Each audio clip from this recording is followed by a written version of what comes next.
Ito lang ang sisiguraduhin ko sa'yo. Never ever kang papalpak sa paggawa ng leche flan kapag ganito ang ginawa mo. No steam at hindi ka na din gagamit pa ng sandamakmak na itlog para lang makagawa ng ganito ka-perfect na leche flan. Kaya kung isa ka sa mga paborito ang leche flan, baka magustuhan mo din itong ituturo ko sa iyo.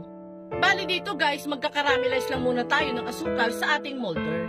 Maglalagay lang ako dyan ng 2½ tablespoon ng white sugar. Tutunawin lang natin ang asukal dito sa apoy hanggang sa matunaw na lahat ito. Make sure na hinaan lang natin ang apoy para hindi masunog at maging mapait itong caramelized sugar natin. Once matunaw na natin ang asukal dito, ay iset aside muna natin ito. Proceed naman tayo sa paggawa ng leche flan mixture. Bali dito guys, gagamit tayo ng 5 pirasong fudgy bar.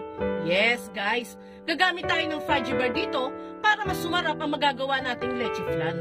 Bali custard flavor po ang ginamit nating fudgy bar dito. Tanggalin lang muna natin yung mga parchment paper na nakadikit dito sa ating fudgy bar.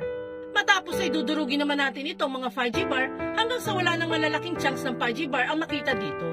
Gumamit nga din po pala ako dyan ng plastic gloves sa pagdurog nito. Pero pwede naman pong walang gloves. Make sure nyo lang po na nagsabon at naghugas kayong maigi ng kamay. Matapos natin yung madurog, ay maglalagay naman tayo ng isang lata ng creme densada. Ito po yung pinaghalong cream at condensed milk sa isang lata.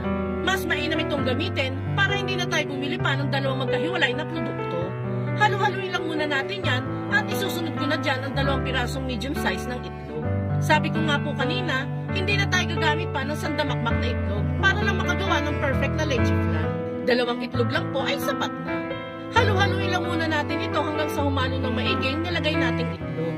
At para naman maging balanse ang lasa ng ating leche flan, ay maglalagay naman ako dyan ng kaunting-kaunti lamang na asin. And last na ilalagay ko dyan ay itong 1 tablespoon ng vanilla extract. Mix-mix lang natin ito thoroughly hanggang sa magsama-sama na lahat ng ingredients natin dito. Dito naman sa isang pan ay maglalagay lang tayo ng 2 cups lang po ng tubig. At hahaluan ko lang po yan ng 1 tablespoon ng gulaman powder. Mas magiging firm at mas magiging perfect ang leche flan natin kung gagamitan natin ito ng konting gulaman powder. Bali, yellow gulaman powder po ang ginamit natin dyan para mas lumabas ang kulay nitong leche flan natin. Nakaset nga po pala ang apoy natin dito sa medium heat at hihintayin lamang natin itong kumulo. Kapag kumulo na yan, ilalagay na natin dyan yung fudgy bar mixture na ginawa natin kanina. Pagkalagay ng fudgy bar mixture, ay iset na natin ang apoy natin sa low heat na lamang po. Halu-haluin natin ito hanggang sa magsama na totally ang gulaman mixture at ang fudgy bar mixture. Kung nakaabot ka sa part ng video natin ito, it means na interested ka sa niluluto natin. Kung sakali pong magugustuhan mo itong leche flan recipe natin, pwede po bang pusuan mo naman ang video natin? At mag-iwan ka na din po ng comment na super perfect leche flan. Maraming salamat po! After ng 7 minutes sa pagluluto natin dito, ay lumapot na ng bahagya ang leche flan mixture natin. Kapag ganyan na po ang consistency niyan, ay maaari na po natin niyang hanguin. Isali lang natin ito sa molder na prepare natin kanina. Bagsak-bagsak din po natin para maintak ang mixture natin dito. Palamigin lang natin itong leche flan ng 2 to 3 hours bago natin ito ilagay sa chiller ng at least 1 hour.